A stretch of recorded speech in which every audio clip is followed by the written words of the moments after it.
Hello, everybody. I'm Dr. Jesse Jackson III, best-selling author and facilitator of the legendary Don't Kick 'Em Out book and training series that has helped over 55,000 educators and leaders in our business to better manage the issue of behavior, get in front of a lot of behavior, and actually change our approach to behavior.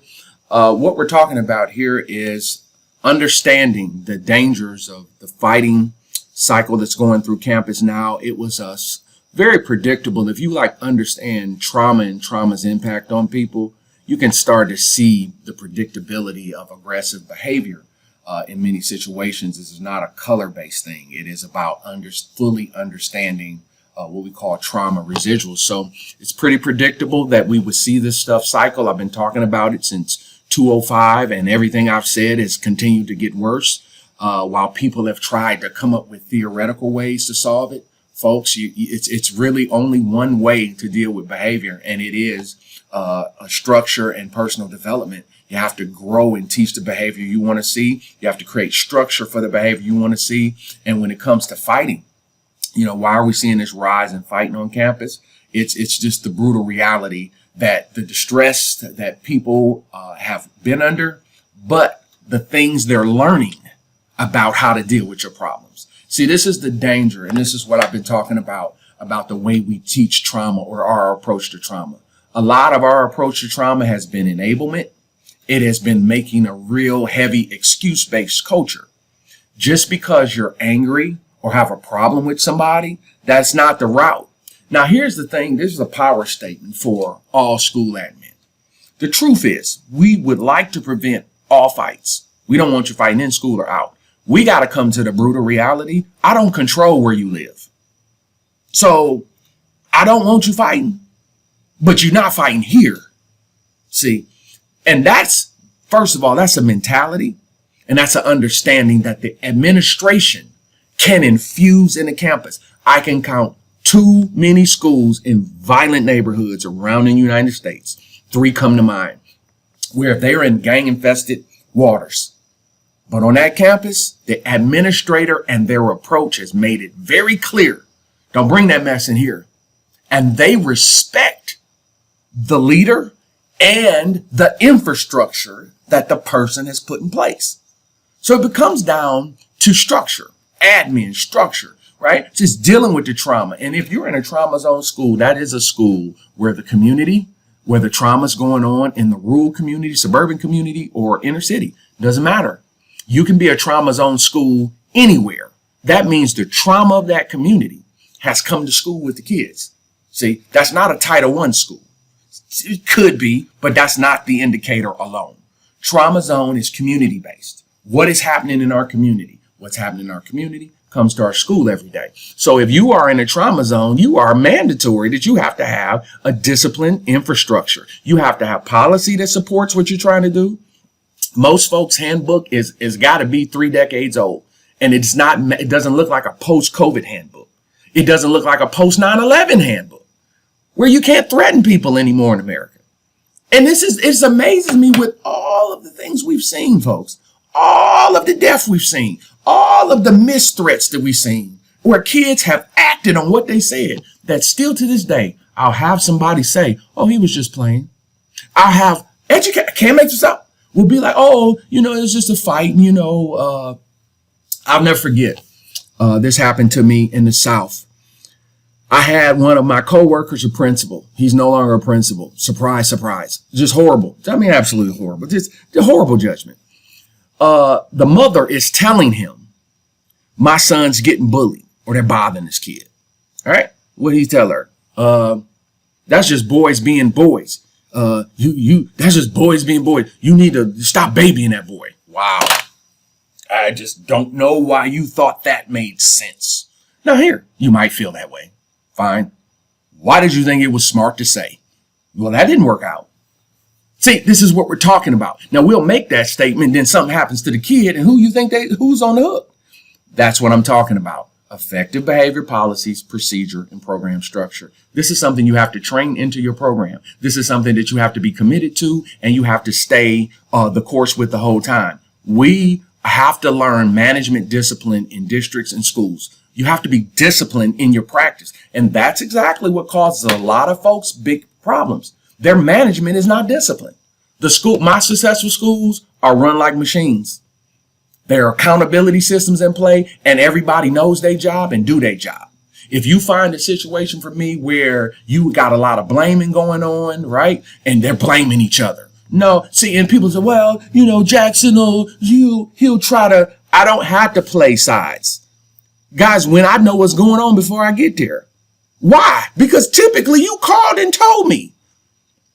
I know if there's not harmony between central office and principals, you think I got to make that up? Folks, it's time for us to grow up. This is a big kid business. This is for adults. And when you're in management, you can't come with these excuses. You're playing games with folks' careers and kids' futures.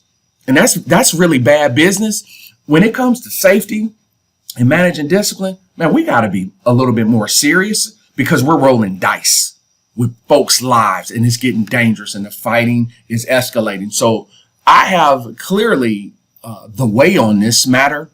It's about dealing with fighting and physical altercations, prevention, and the right policies. Getting all admin to sit down, central office, SOUP, principals. Let's sit down, even on school individual campuses. Let's evaluate our rules, number one. Let's evaluate our fighting policy. Guys, so what I'm saying is when I ban fighting, it's different on every level. Obviously, I can't ban fighting in K-5, right? But when I got to look at what's a policy that's good for junior high, I have to look at a policy I know at the high school, you don't even have a choice. It's getting dangerous. Somebody's going to get killed. I asked this question in my training. Do you know the difference between a street fight and a school fight? You'd be surprised how many people, even in law enforcement, can't really differentiate. And these are things we have to discuss. What's an in-control fight and what's an out-of-control fight? We're asking the right questions. Where is the fighting happening? We're talking about the disciplines of fight prevention. When I talked about early and over the last 3 years, the top 15 challenges for the next 3 years, one of them was very clearly student violence. Student violence, I expected it to escalate, just as predicted. It has, and it's not going to get better. Right? If you are seeing fight residuals, if you're having this stuff and this has been going on all year, you're not being given a choice. You have to seek expertise. Policy, you have to learn to evaluate your policy and your day-to-day practice. Okay? Policy and day-to-day practice, right? And so one thing we got to remember, no school leader can ever be known for letting kids fight on campus. One of the most embarrassing things that can happen to you as a school boss is your school's got fights going on. I shut fighting down every place I've been, no matter what position I was in position that I working for my boss, being a boss myself. I shut that crap down because I'm not going to have that foolishness on my campus. This is a school. Now, I don't control outside that school, but I do control these walls and I won't have it. And that is something that we have to learn and establish. You can stop fighting. I have too many people that are doing it in a violent situation, in a violent neighborhood. You can stop it in the schoolhouse. How? With your policy, infrastructure, and ability to follow up. The policies that you implement, I just said, are going to be different at each level. And when you see this behavior, it's coming from home. Now we got the parents participating in it. So that tells us now we got cell phones for everything. So are we evaluating our policies? Is there a policy about taping fights? Okay. Is there a policy in place? Is there ways the kids can alert us of fighting, or are you just leaving it to chance? I've said this consistently in my career. There's not one fight that's ever broke out that caught us off guard. We always knew. We got that information before it happened every time in my career. And I've been at this is year 17. That's in this business, right? I've been working for the last 24 years. Every time a fight was about to go, we knew. Why? The kids would tell us. Why? An adult heard something. An adult, we were on top of it. And once again, I come from a violent neighborhood where I understand all fighting symptoms, all fighting cues. It's just things that I personally understand from where I'm from and what I've also experienced as a professional, right?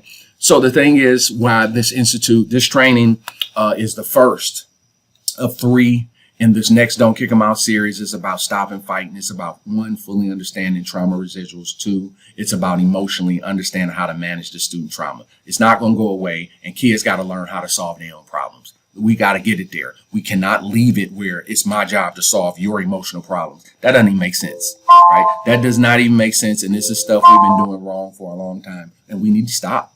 It's not working. We should stop. finding how are we going to prevent fighting on campus. Very fundamental. It's a system that you can flush it right out if you got a problem right now. And if you don't have a problem right now, you know what you need to do? Get in front of it. So say your fights are down. Proaction won't get you kicked in the tail. I don't want to wait till they start fighting and say, we got to do something. Too late. Do it now. Right? And then finding the right behavior policies for fighting. Right? What works for us? What'll stop this crap? What'll deter this crap? It's got to be deterrence for behavior. And if you don't, what are you doing? You're creating a problem for yourself. So the thing is that I want to see, and what happens in this training, we ask major questions that we have to answer to prevent fighting on campus. And we have about 11 of those, and they actually give you a blueprint on how I want you to deal with things. This is for management, bringing in your admin team that we've got to know. And as an admin team, we can have a philosophy and understanding of the things we need to do to make the change. I have been so pleased at the response of all of my admin teams that have been in this training. You know, people are a little apprehensive because they're, what are you going to tell us? Or I don't know what you've been told. Is our school bad? Man, that's garbage. That's not what we're about. That's not what this is about. And anybody who knows me knows I'm team, 1,000% team. It's about helping your unit be successful, right? And so that means we've got to have admin. We have to have leadership that is serious about making this change and that is willing to do what you need to do. You cannot be passive and stop violence. You cannot be indecisive and stop violence. It's out of control. It has to stop. And it requires leadership that is clear, decisive, very distinctive. It knows what it wants to do. It's very decisive. And this is what I'm here to help. This process, our sessions, we're able to keep under in that 2 to 3 hour range. You just got to have admin there, flexible on the scheduling in that piece. And if you notice it's something that you need, folks, it is important that you call or email immediately. It'll only be 5 dates available for this. And I know it'll get taken right away. If you know this is a problem you're having, listen, don't hesitate. Act today. Let's get in contact and let's get to work on this immediately. I'm Dr. Jackson. I'll see you in class. Be well.